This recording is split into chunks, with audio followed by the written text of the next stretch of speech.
रहीम, ये आज हमने झींगा कढ़ाई बनाई है, प्रॉन कढ़ाई भी कहते हैं इसे। तो ये बहुत मज़ेदार होती है और सर्दी में ख़ास तौर पर दिल चाहता है मछली के साथ हम प्रॉन भी खाएं। तो आप इसको ट्राई ज़रूर कीजिएगा। और चलें हम शुरू करते हैं अपनी रेसिपी बनाना। बिस्मिल्लाहिर्रहमानिर्रहीम, अस्सलाम वालेकुम। SN food and home taste में आप सबको खुश आमदीद।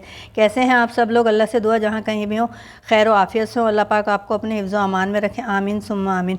बिस्मिल्लाहिर्रहमानिर्रहीम। आज हम बनाने प्रॉन कढ़ाई। तो इसके लिए मैंने 1 किलो झींगे लिए थे, उसको मैंने अच्छे तरीके से साफ़ करवा लिया और फिर वॉश कर लिया। तो चले हम शुरू करते हैं अपनी रेसिपी बनाना। बिस्मिल्लाहिर्रहमानिर्रहीम। ये मैंने एक कढ़ाई चढ़ा दी, ये लोहे की कढ़ाई है। तो कढ़ाई हमेशा इसी में अच्छी बनती है। ये मैंने इसमें डाल दिया। सबसे पहले हमें इसका प्रॉन का जो है पानी खुश्क करना होता है। अगर इसने पानी छोड़ दिया तो हमारी कढ़ाई अच्छी नहीं बनेगी। मैंने इसमें भी कुछ भी नहीं डाला, ये इस तरीके से मैं इसका पानी खुश्क कर रही हूँ। और जब मुझे अभी ज़रूरत होगी तो मैं उस हिसाब से फिर इसमें ऑयल अपना शामिल करूँगी, अदरक लहसुन शामिल करूँगी। इस तरीके से पहले हमने इसका पानी जो है वो खुश्क करना है। कढ़ाई आप जब भी बनाएं लोहे की कढ़ाई में बनाएं, वो बहुत अच्छी बनती है। एक दफ़ा कढ़ाई लेके रख लें और चिकन की बनाएं, मटन की, बीफ की, प्रॉन कढ़ाई बनाएं। तो इस तरीके से अब ये देखें, इस स्टेज पे मैं इसमें ऑयल शामिल कर दूँगी, हाफ़ प्याली के करीब। और हम इसका पानी खुश्क होने देंगे।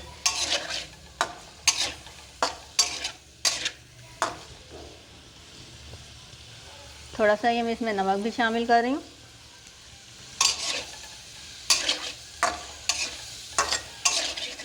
ये देखें, ये हमें ये देखें झींगा ये पानी छोड़ रहा है, ये इसमें स्मेल होती है। जितनी हम इसको अच्छे तरीके से इसको हम खुश्क कर लेंगे, हमारी जो कढ़ाई है प्रॉन कढ़ाई बहुत अच्छी बनेगी। इस स्टेज पे मैं इसमें भर के 1 टेबलस्पून अदरक लहसुन का शामिल कर रही हूँ। और मैं इसके साथ ही इसको फ्राई करती जाऊँगी। ये देखें, अदरक लहसुन के साथ ये बहुत अच्छे तरीके से भून चुका। अब इसका ये देखें पानी भी नहीं है इसमें, जो इसका ऑयल था वो इसमें आ गया। अब हम इस स्टेज पे मैंने 2 हरी मिर्चें ली हैं, इसको मैंने फ़ाइन चॉप कर लिया था, ये इसमें शामिल कर दूंगी। और ये मैंने 1 पाव के करीब टमाटर लिए, इसे फ़ाइन चॉप कर ये मैं शामिल कर दूँगी। ये बहुत जल्दी बन जाती है, इसको हमें कवर नहीं करना, हम बस इसको इसी तरीके से तेज़ आंच पे बनाते जाएंगे, क्योंकि जितना हम प्रॉन को पकाएंगे वो उतने ही हार्ड हो जाते हैं। अब हम इसको टमाटर के साथ इसको और हम फ्राई करेंगे। और थोड़ा सा इस स्टेज पे मैं ऑयल भी शामिल कर दूँगी इस तरीके से। ये देखें, हमने इसको टमाटर के साथ भून लिया है। इसमें ऑयल देखें किनारों पे आना शुरू हो गया। तो इस स्टेज पे हम ये मेरे पास कढ़ाई मसाला है, होममेड है, जो मैंने आपको अपने पहले बनाना सिखाया हुआ है। आप वहाँ जाके इसकी रेसिपी ले सकते हैं, नहीं तो आप कोई भी ब्रांड का ले सकते हैं कढ़ाई मसाला। इस तरीके से ये मैं इसमें 3 टेबलस्पून मैं इसमें शामिल कर दूँगी। आप अपने टेस्ट के मुताबिक कम या ज़्यादा कर सकते हैं, यह आपकी अपनी चॉइस है। इस तरीके से हमने इसमें मसाला शामिल कर दिया। ये देखें, मसाला डालते ही इसका कलर माशाल्लाह से कितना अच्छा आ गया।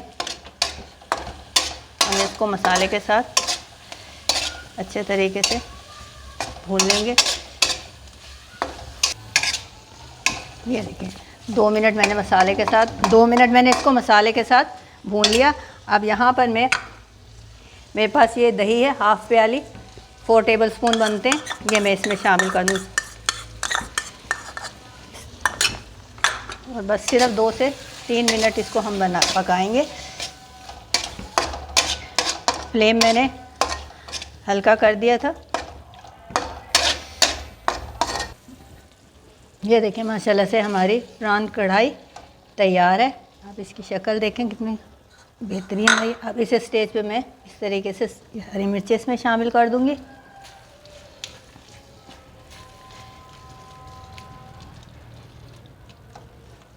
आप इसे ट्राई ज़रूर कीजिएगा, यकीनन आपको पसंद आएगी। और थोड़ा सा हरा धनिया शामिल कर देंगे। फ्लेम मैं ऑफ़ कर रही हूँ। अगर आपको मेरी ये रेसिपी पसंद आई हो तो मेरे चैनल को लाइक कीजिए, सब्सक्राइब कीजिए, मुझे ज़्यादा से ज़्यादा सपोर्ट कीजिए, ताकि मैं आपको इससे भी अच्छी अच्छी रेसिपी देती रहूँ। शुक्रिया, अल्लाह हाफिज़।